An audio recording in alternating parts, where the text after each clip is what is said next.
চলে যাবো।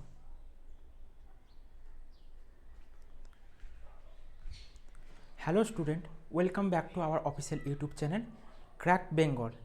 আমি সোহেল, আমি তোমাদের ইংলিশের স্যার। আগের দিন আমি তোমাদের আলোচনা করছিলাম পার্টস অফ স্পিচের একটি অংশ নাউন নিয়ে, তার ডেফিনেশান, তার এক্সাম্পল, তার ক্লাসিফিকেশান, এবং আমরা আগের ভিডিওর শেষ অংশে আলোচনা করেছিলাম কিছু কোশ্চেন এবং অ্যান্সার নিয়ে। তো আজকে আমরা আলোচনা করব আরও বেশ কিছু কোশ্চেন এবং অ্যান্সার নিয়ে। চলো সেদিকে যাওয়া যাক। দেখো কোশ্চেন চলে এসেছে। তো ফার্স্ট কোশ্চেন নিয়ে আলোচনা করছি। Amit is a good boy. The underline word is option A common noun, option B abstract noun, option C proper noun and option D none of this above. তো এখানে দেখো গুড কথাটি হাইলাইট করা হয়েছে। এখানে গুডটি মূলত গুণকে বোঝাচ্ছে। তো যখনই কোনো নাউনের আমরা দোষ গুণ বোঝাই, সেক্ষেত্রে সেই নাউনটি হয় অ্যাবস্ট্রাক্ট নাউন। অ্যাবস্ট্রাক্ট নাউনের ক্ষেত্রে কী কী থাকে? আইডিয়া, অ্যাক্টিভিটি, স্টেট আর কোয়ালিটি। তো এখানে দেখো গুডটা যেটা আছে এটি কোয়ালিটির আন্ডারে আসছে। তো চলো দেখে নিই এখানে সঠিক অ্যান্সার। এখানে সঠিক অ্যান্সার হলো অপশন বি অ্যাবস্ট্রাক্ট নাউন। চলো আমরা যাই নেক্সট কোশ্চেনের দিকে। তো দেখো কোশ্চেন নাম্বার 2 চলে এসছে। Choose the noun form of the given word strong. Strong কথার অর্থ হলো শক্তিশালী। তো এখানে দেখো চারটি অপশন কী কী আসছে না, option A strongly, option B strongness, option C strength এবং অপশন ডি স্ট্রেংথেন। তো এখানে সঠিক উত্তর হলো অপশন সি স্ট্রেংথ। তো এবার আমরা চলে আসি নেক্সট কোশ্চেনের দিকে। দেখো কোশ্চেন নাম্বার 3 চলে এসছে আমাদের স্ক্রিনে। Change the following verb into a noun. Approve. Approve কথার অর্থ হলো অনুমোদন করা। তো দেখো এখানে চারটে অপশন চলে এসছে। Option A approving, option B approval, option C approve এবং অপশন ডি অ্যাপ্রুভস। তো সঠিক অ্যান্সার হলো অপশন বি অ্যাপ্রুভাল। তো চলো এবার আমরা চলে যাচ্ছি নেক্সট কোশ্চেনের দিকে। কোশ্চেন নাম্বার 4 দেখো বলেছে what is the noun form of the word pedagogic. এখানে দেখো পেডাগজিক কথার অর্থ হলো শিক্ষা সম্বন্ধীয়। তো দেখো চারটি অপশন চলে এসছে এখানে। Option A pedagogically, option B pedagogical, option C pedagogy এবং option D none of this. তো এখানে দেখো সঠিক অ্যান্সার হলো অপশন সি পেডাগজি। তো এবার আমরা চলে আসব নেক্সট কোশ্চেনের দিকে। তো দেখো কোশ্চেন নাম্বার 5 চলে এসছে। Japan is a country, the underline word is. এখানে দেখো কান্ট্রিটা আন্ডারলাইন করা হয়েছে। এখানে কান্ট্রিটা কী শ্রেণীর মধ্যে পড়ছে? দেখো চারটে অপশন এসছে। Option A abstract noun, option B common noun, option C proper noun এবং option D none of this. তো সবসময় তোমরা মনে রাখবে যে country, boy, girl, men, women, এই কটা জিনিস যদি থাকে তাহলে অতি অবশ্যই সেই নাউনটি হবে কমন নাউন। তো এখানে সঠিক অ্যান্সার হলো অপশন বি কমন নাউন। তো চলো দেখে নিই আমরা নেক্সট স্লাইডে কী আছে। তো চলো আজকে আলোচনা করি কিছু ইম্পর্টেন্ট রুলস নিয়ে। রুলস নাম্বার 1 দেখো এসছে, no article is placed before proper noun. এটা নর্মালি কি হয় না, কোনো আর্টিকেল সাধারণত প্রপার নাউনের আগে বসে না।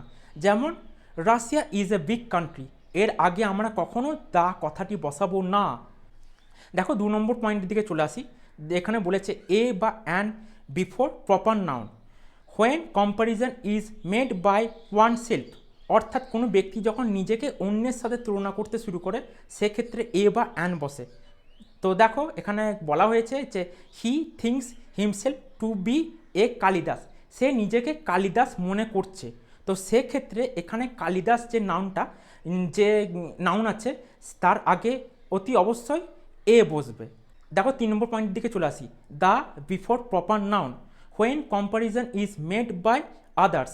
অর্থাৎ অন্যরা যখন কোনো একজন ব্যক্তির সাথে অন্য ব্যক্তির তুলনা করতে শুরু করে সেক্ষেত্রে দ্য নামক আর্টিকেলটি বসে। এক্সাম্পল হচ্ছে he is the Plato of India, তিনি হলেন ভারতের প্লেটো। দেখো এখানে অন্য লোকেরা একজন ব্যক্তিকে ভারতের প্লেটো মনে করছে। তো এক্ষেত্রে এখানে প্লেটোর আগে দা নামক আর্টিকেলটি বসবে। তো এবার আমরা চলে আসি পরবর্তী পয়েন্টের দিকে। তো দেখো পয়েন্ট নাম্বার 4 বলছে when we placed the before man or women it refers to a specific individual, and when we do not place the, it refers to the entire race or group. যখন আমরা দা বসাবো man বা ওমেনের আগে তখন সেটাকে specific বা নির্দিষ্ট করে বোঝায়, এবং যখন আমরা দা বসাবো না তখন সেটা নির্দিষ্ট জাতিকে বোঝাবে। যেমন এক্সাম্পল দেখো দিচ্ছে একটা, the women of the city is going to be take rest. এখানে দেখো ওমেনটাকে স্পেসিফাই করা হয়েছে, তাই ওমেন আগে দা বসবে। আবার দেখো আরেকটা পয়েন্ট আছে, ম্যান ইজ মর্টাল, এখানে দা বসছে না, এখানে দা বসলে ম্যানটাকে নির্দিষ্ট করে বোঝাতো, যেহেতু দা বসছে না তাহলে সমগ্র মানব জাতিকে বোঝাচ্ছে, অর্থাৎ ম্যান ইজ মর্টাল, অর্থাৎ সমগ্র মানব জাতি হয় মরণশীল। তো এরপর আমরা চলে আসি নেক্সট পয়েন্টের দিকে।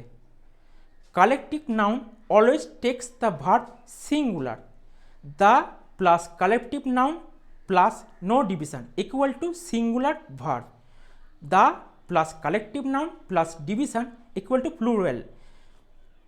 অর্থাৎ যদি দায়ের পর কালেকটিভ নাউন থাকে আর তারপরে যদি কোনো ডিভিশন না বোঝায় তাহলে সেটা অতি অবশ্যই ভার্বটা সিঙ্গুলার হবে, এবং যদি দায়ের পর কালেকটিভ নাউন বসে এবং তারপরে ডিভিশন বা বিভাজন সংক্রান্ত কিছু বলে থাকে তাহলে অতি অবশ্যই ভার্বটা প্লুরাল হবে। এক্সাম্পল কি না, the army has been separated by the ministry of India. দেখো এখানে আর্মি বলেছে, দায়ের পর আর্মি আছে, আর্মিটা কি না, আর্মিটা হচ্ছে কালেকটিভ নাউন, এটা কালেকটিভ নাউন সিঙ্গুলার না প্লুরাল, এটা কি না এটা হচ্ছে সিঙ্গুলার নাউন। তো সিঙ্গুলার নাউনের পর সবসময় হ্যাভ হয়, তো এখানে হ্যাজ হবে না, এখানে হবে হ্যাভ। তো এবার আমরা চলে আসি নেক্সট পয়েন্টের দিকে।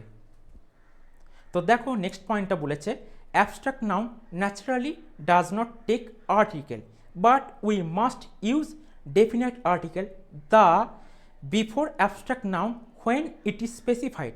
অর্থাৎ অ্যাবস্ট্রাক্ট নাউন সাধারণত কোনো আর্টিকেল নেয় না, কিন্তু আমরা অতি অবশ্যই ডেফিনাইট আর্টিকেল অর্থাৎ দা বসাবো অ্যাবস্ট্রাক্ট নাউনের আগে যখন সেটা স্পেসিফাই করা হবে। তো এখানে দেখো এক্সাম্পলগুলো চলে এসছে, হ্যাপিনেস ইজ ইম্পর্টেন্ট। এখানে হ্যাপিনেসটা কী না, এখানে আমরা সাধারণত আর্টিকেল নিইনি, তো সেহেতু ইন জেনারেল এটাকে আমরা উল্লেখ করেছি আর্টিকেল ছাড়া। আবার দেখো পরের পয়েন্টে আছে, the happiness of the group was evident.